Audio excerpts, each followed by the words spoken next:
boa tarde. Hoje nós vamos falar sobre saúde aqui no programa Equilíbrio Emocional e eu conto com a presença do Murilo Gibi, cardiologista e diretor administrativo da Faculdade de Medicina do ABC. Murilo, obrigada por você estar aqui. Eu que agradeço, Bárbara, é um prazer estar aqui com você. E conta para nós, o pessoal que está assistindo, Murilo, qual que é a situação da saúde no Brasil? Bom, hoje no Brasil a gente vive uma crise econômica grande e a saúde não foge disso. A gente tem uma crise importante hoje instalada e que vem num processo de alguns anos. Então, a gente tem um sistema de saúde, que é o SUS, criado na Constituição de 1988. É um sistema de saúde novo, não tem 30 anos, então a gente pode dizer que é um sistema de saúde em fase de implantação ainda. Mas a gente tem vários fatores que influenciam na saúde e que têm acontecido no nosso país e que levam uma carga muito difícil para se resolver o problema da saúde. E aí eu citaria a transição demográfica, a gente tem um envelhecimento da população brasileira e que deve levar com que a gente chegue em padrões de países desenvolvidos em mais uns 20, 25 anos, ou seja, com uma população envelhecida grande. A gente tem uma transição epidemiológica também acontecendo com o predomínio de doenças crônicas não transmissíveis, hipertensão, diabetes, obesidade, num perfil diferente de décadas atrás, quando a gente tinha muitas doenças infecto-contagiosas. E o Brasil, nesse aspecto, tem uma característica muito particular, porque os países, à medida que vão se desenvolvendo, têm essa característica de ter as doenças crônicas mais prevalentes. O Brasil tem isso, mas não deixa de ter doenças infecto-contagiosas. E a gente vê aí cada vez casos mais recentes de Zika vírus e outras doenças que não deixam de nos incomodar. Dengue, surtos de febre amarela e etc.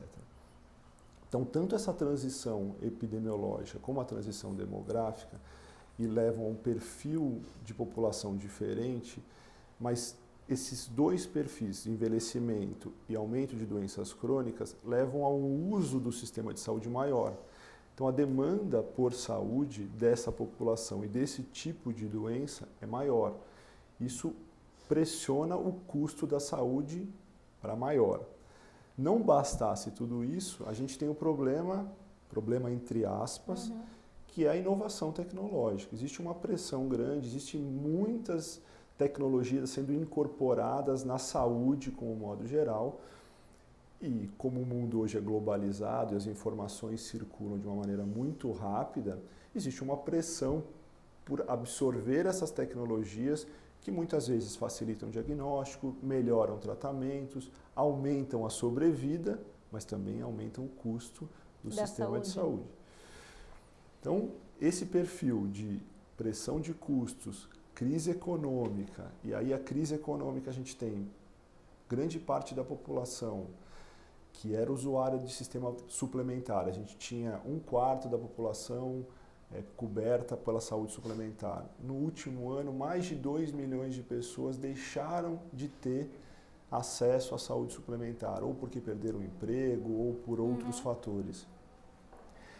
E essas pessoas acabam migrando para o Sistema Único de Saúde e isso acaba aumentando ainda mais as dificuldades que a gente encontra hoje no Sistema Único de Saúde. Então tem um custo maior, tem uma população maior ainda sendo usuária, isso leva a um cenário difícil. Mas como toda crise, é na crise que aparecem as oportunidades também. Então a gente vê novos negócios na área de saúde surgindo, eu vou citar só um para não me estender, que são essas clínicas populares. As clínicas populares, que hoje se disseminam de uma maneira até rápida no mercado, só acontecem porque o nosso sistema de saúde tem deficiências. Porque nós temos um sistema de saúde que é universal. Qualquer cidadão tem direito e acesso a isso. Mas a gente sabe que na prática isso é um pouco difícil. E aí surgem essas clínicas para suprir um pouco essa demanda cada vez maior pela saúde.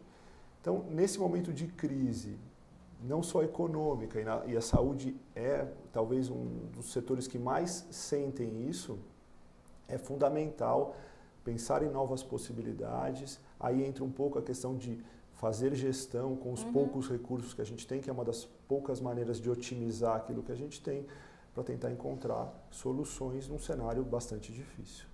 Então, mas assim, e diante de todo esse cenário, né, que o Brasil está vivendo, que é a saúde, né, o que você acha? Quais são as tendências para a área da saúde? O que você acha que vai acontecer? Que nem assim, começou essas clínicas populares, até a moça que trabalha em casa vai bastante, então assim, o que mais você acha que vai acontecer? Eu acho que a gente tem um grande desafio, e aí não é só, talvez, no Brasil, é um desafio na área de saúde mesmo. E aí, principalmente para a área médica. A gente tem que mover esforços para mudar um pouquinho o paradigma de ter o sistema voltado apenas para resolver o problema da doença do paciente. A gente precisa pensar em promoção de saúde mesmo. Você fala de uma profilaxia.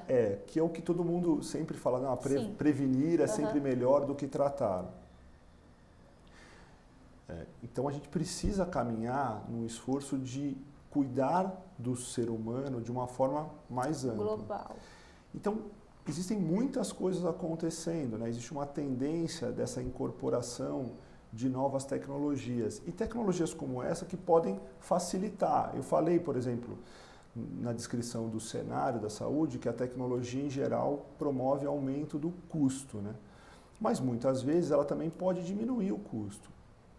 O paciente hoje tem acesso a aplicativos de saúde, cuidados de saúde, a gente tem a telemedicina ganhando cada vez mais espaço, e a telemedicina, por exemplo, permite que áreas remotas de acesso difícil, a gente se coloque tecnologia em locais como esse, e o cérebro disso, a inteligência do funcionamento disso, os especialistas que estão num centro urbano. Então você diminui o custo de ter pessoas em todos esses lugares, permite acesso à população a esses lugares e mantém uma qualidade de atendimento interessante. Então, a gente tem que aproveitar também as oportunidades, porque é necessário se buscar solução, porque senão a gente só vai ver um sistema cada vez mais deteriorado, né? E a gente fala muito hoje, muitos termos comuns hoje na saúde, o foco no bem-estar, o foco na qualidade do atendimento, o foco, a atenção centrada no paciente. Então, essas tendências, isso que a gente vê acontecer, isso vai impactar muito, provavelmente, pelo menos no meu modo de entender, na relação entre o profissional da saúde e o paciente, que alguns até já gostam de chamar de cliente. Eu prefiro muito a palavra usuário, porque ele está usando o sistema de saúde, não necessariamente está doente, mas enfim, podemos chamá-los de pacientes, acho que cabe bem. Mas, Murilo, se a gente pensar aqui na nossa cidade, aqui no ABC, né? Eu acho que o ABC proporciona uma saúde gratuita, diferenciada, se nós pensarmos. Aqui a gente tem uma região com uma estrutura... Principalmente São Caetano, né? São Caetano, a cidade, e principalmente agora com a gestão da Regina Maura, que eu gosto bastante dela, sou bem fã dela. Então, assim, eu acho que assim, traz profissionais gabaritados, né? Uma saúde, eu acho que assim, um pouco bem comparativa com o convênio médico que nós temos. Então, assim, oferece para a população um atendimento diferenciado. Então, a gente tem realmente uma região diferenciada do ponto de vista de estrutura de serviço de saúde. São Caetano, principalmente. Eu também sou fã dela e acho que... Adoro ela. Mandar um beijo para ela, vai vir aqui no meu programa também. Que legal. Eu vou assistir, me avisa que eu quero assistir. Então, a gente tem realmente uma região privilegiada e tem ações e tem ilhas de excelência. Então, quando a gente desenha um cenário como esse, não é tudo ruim. A gente tem muito o que melhorar, mas existem polos de excelência, existem sistemas muito bem estruturados. Esses servem de exemplo de que é possível se construir um sistema que funcione, que as pessoas tenham acesso. Agora, a gente tem sempre que pensar que tem uma conta. Sim, né? Você paga. Então, esse dimensionamento do que pode ser feito ou até onde a sociedade suporta fazer é uma discussão que precisa ser feita. A gente não pode achar podemos incorporar tudo e que cabe sempre mais, mais e mais. Quando entra uma tecnologia nova, quando entra um recurso novo, é sempre importante pensar se ele não pode ser substituto a uma já presente. Porque o que é muito comum da gente ver é a incorporação de novas e novas tecnologias, mas poucas entram em desuso. Isso pressiona para que cada vez a gente tenha necessidade de mais recursos para funcionar. Mas, claro, a gente vive num país de grandes diversidades, né? Então, a gente pode dizer que a gente mora numa região privilegiada. Sim. E, Murilo, como que você percebe, né? O que muda no atendimento com o paciente hoje em dia, né? Na clínica, né? Nos hospitais, o que você vê? Então, eu acho que com esse novo perfil de paciente que a gente tem hoje, a gente vive hoje o que as pessoas costumam chamar de era da informação. A informação está presente, num clique, como muitos gostam de dizer. Então, hoje o perfil do paciente é um perfil de um paciente muito mais bem informado do que foi em outras épocas. Então, esse paciente tem que ser estimulado a isso mesmo. Eu acho que a informação ela é importante. Ele precisa se sentir totalmente presente daquilo que é proposto para ele fazer. É o tal do engajamento que a gente chama. Então, o paciente tem que estar engajado naquilo que é o benefício dele. Então, eu costumo dizer, eu gosto muito de uma terminologia, que hoje o atendimento, o atendimento de qualidade, como as pessoas gostam de falar, porque essa palavra está bastante na moda, né? A qualidade no atendimento. A qualidade no atendimento, para mim, se resume no que a gente chama de experiência do cuidado. O que é a experiência do cuidado? É a junção do conhecimento técnico, que nada mais é dos recursos disponíveis para fazer diagnóstico, tratamento, a expertise, a tecnologia, mais o conhecimento humano, que é o quê? A educação, a ética, o respeito e a comunicação entre as partes, usuário, profissional de saúde. Essa composição, e não dá para ser sozinho, e cada vez mais isso vai ser uma exigência de todos os que utilizam o sistema, de que esses elementos estejam presentes no atendimento ou na experiência do atendimento. Então, Murilo, mas você não acha que isso, eu acho que assim, né? Eu acho que todo esse diferencial que o médico tem que ter, né? Eu acho que assim, principalmente passado na faculdade de medicina, ensinado para os alunos. Porque assim, que nem eu ouço de pacientes minhas que são médicos, que falam que às vezes assim, que atendem na rede pública, que às vezes a pessoa vai lá para ser ouvida, às vezes ela nem está doente, mas ela vai lá porque ela quer uma atenção, ela quer o olhar do médico. Uhum. Né? Você deve ter atendido pessoas assim. Então, assim, tem que ter esse feeling que você tem, que você já me atendeu, assim, de você olhar o paciente como um todo. Eu vou te dar 2 pontos aí diferentes desse aspecto. Assim, realmente, a formação do médico precisa estar embutido isso. Mas isso está mudando de fato. Eu vejo hoje, eu trabalho na faculdade de medicina, a formação do médico começa... ele já tem um aspecto diferente sobre esse olhar, o médico já começa a entender o contexto com o qual ele está envolvido e a importância dessa relação cada vez mais, que sempre existiu. Sim. O que mudou, eu acho agora, é o perfil do paciente, que antigamente era muito passivo com relação a essa posição e hoje é ativo mesmo, ele é peça fundamental nessa relação. Então, do ponto de vista da formação, que eu acho que é onde começa tudo, eu acho que isso tem melhorado bastante. Agora, do ponto de vista, por exemplo, da minha experiência no consultório, os pacientes que... É muito comum o paciente vir para o consultório para fazer um check-up, né? Eu vim fazer um check-up. E o check-up, antigamente, se resumia em fazer uma série de exames. A pessoa tem doença ou não tem doença. Não tem doença, então o mundo está tudo certo, está tudo resolvido. Hoje a relação não é mais essa. A gente tem que enxergar o indivíduo mais do que não ter doença. Mas você tem saúde. E a saúde não é uma questão de não ter doença. A saúde é questão de estar bem. Então você se alimenta adequadamente, você tem hábitos saudáveis, você tem equilíbrio emocional. Então, Olhar o ser humano de uma forma maior. E também por isso ganha hoje contornos bastante claros de que o atendimento ao paciente não é uma exclusividade do médico, é um atendimento multiprofissional. Hoje as expertises estão muito definidas, existem muita coisa, muitos profissionais, muitos especialistas, muitos subespecialistas para cada situação específica. Então, por exemplo, falando do tal do check-up, que é algo super comum, as pessoas perguntam, mas o que a gente tem que fazer para um check-up? O que é um check-up padrão? Existem várias recomendações na literatura do que deve ou não deve ser feito. Mas colocar isso de uma forma padrão, para todo mundo faremos a mesma coisa, hoje em dia não cabe muito. Depende muito dos seus hábitos, do seu histórico familiar, das suas tendências. E aí fica-se focado em situações de maior risco para aquela pessoa, e que o monitoramento tem que ser e as de menor risco, que o monitoramento pode ser diferente. Né? Uhum. E me fala, Murilo, assim, quais são as principais queixas que você escuta no consultório?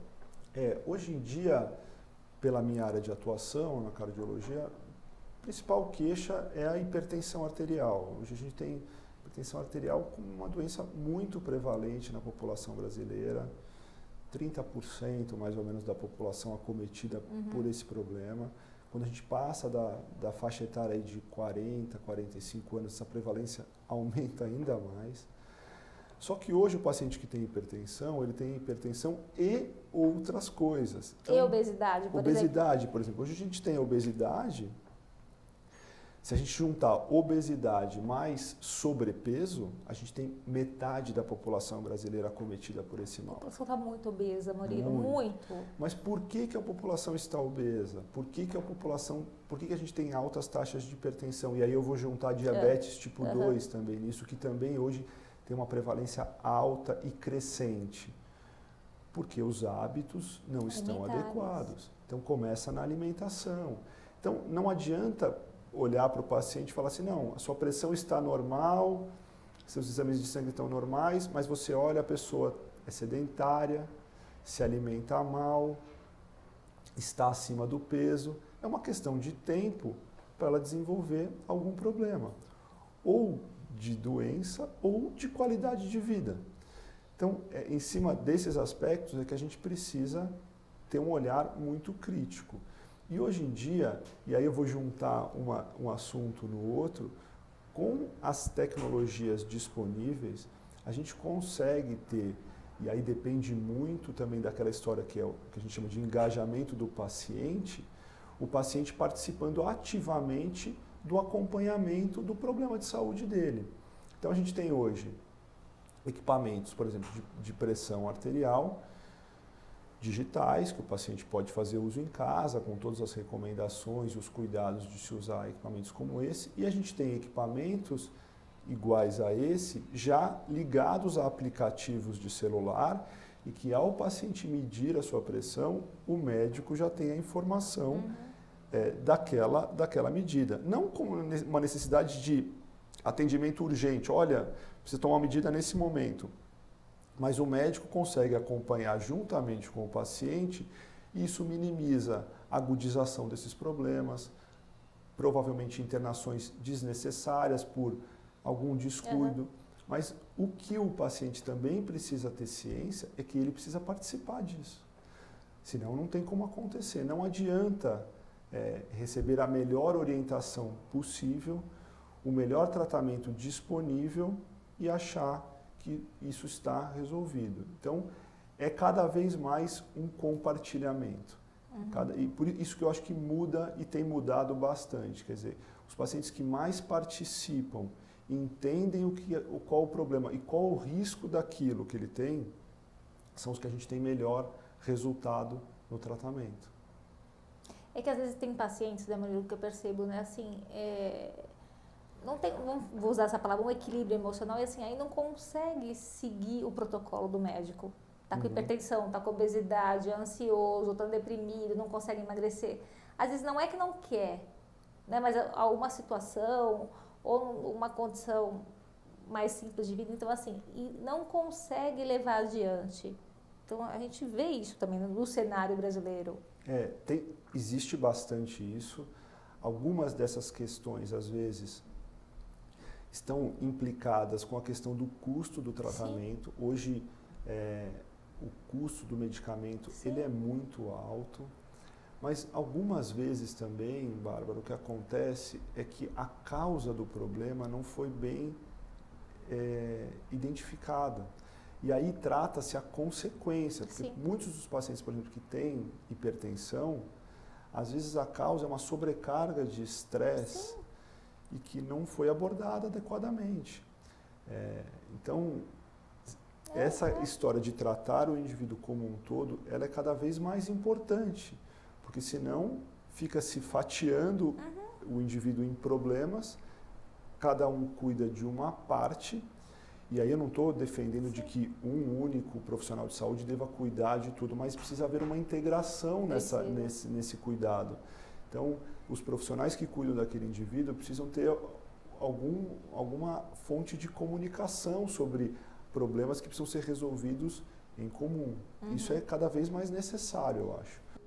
E a busca da qualidade de vida. Você sabe, Murilo, que eu até posto no meu Facebook, até para incentivar minhas amigas, minhas pacientes. Então, assim, eu vou para academia e eu levo meus 2 filhos. Então, assim, a minha filha fica lá no Kids Room, o Piero vai treinar comigo. Então, assim, para mostrar que é possível, né? Uma pessoa que trabalha, que chega em casa, que pega os filhos na escola e leva, e que é possível se cuidar, né? Cuidar da saúde, cuidar da alimentação. Veio um chefe de cozinha aqui, que é vegano, ele me deu um livro de marmitas saudáveis, né? Um livro maravilhoso com várias receitas que você pode preparar e levar para o trabalho. Então, assim, eu estou nesse trabalho meu e, assim, eu falo isso para minhas pacientes, para as minhas amigas, assim, essa reorganização da vida, né? A alimentação, né, minha com as crianças, né? Assim, o exercício físico, colocar no meu dia a dia, né? E algo prazeroso, Murilo, né?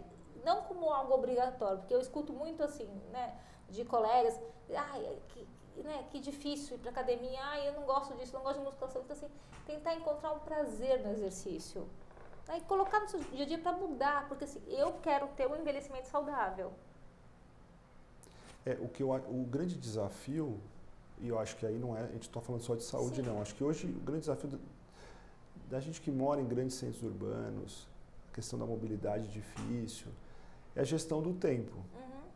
Conseguir encaixar tudo aquilo que a gente quer fazer, e às vezes a gente quer fazer mais do que a gente pode, é a primeira grande dificuldade. Uma vez que a gente consegue passar por esse obstáculo, as coisas começam a ficar mais fáceis. Agora, a gente fala muito de exercício físico, tem muita gente que não gosta de fazer exercício físico, e acho que também generalizar de que uma coisa é boa para todo mundo também não é verdade. Mas aí como que vai fazer quem não gosta? Né? Como que vai... Porque assim, as dores começam, Murilo. Então, o ideal é fazer, mas a gente tem que entender que tem pessoas que não se sentem bem fazendo. Ou pelo menos andar. Eu acho que o primeiro princípio é a alimentação, a gente precisa se alimentar bem. Mas cuidar da alma ou do espírito, é importantíssimo. ou seja lá o que for, também é muito importante. Hoje em dia está muito em moda. Uma coisa que é muito bacana, eu acho que é a questão da meditação, sim, e que alguns usam até nomenclaturas diferentes para isso, mas talvez a meditação seja hoje o que a atividade física foi há algum tempo atrás. A atividade física nem sempre foi colocada como importante para a qualidade de vida. Isso tem algumas décadas de que isso foi incorporado, por alguns até exagerado, mas foi incorporado.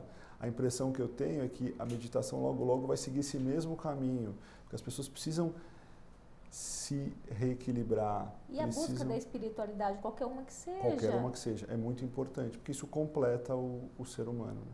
Sabe que eu brinco, né, Murilo, com meus pacientes, principalmente quem está com depressão ou pânico, que eu falo que é um tripé o tratamento. É a terapia, uma ajuda espiritual e o psiquiatra. Ninguém trabalha sozinho. Então, assim, tem que ter esse equilíbrio. Concordo, acho que essa é a busca e é assim que a gente deve caminhar aí pro futuro, vamos chamar assim. Para pensar em saúde. Isso. Murilo, muito obrigada. Foi um presente a tua vinda aqui hoje no programa. Eu que agradeço, foi uma honra estar aqui. Então tá bom. Bem, nós ficamos por aqui e vejo vocês na próxima semana. Tchau.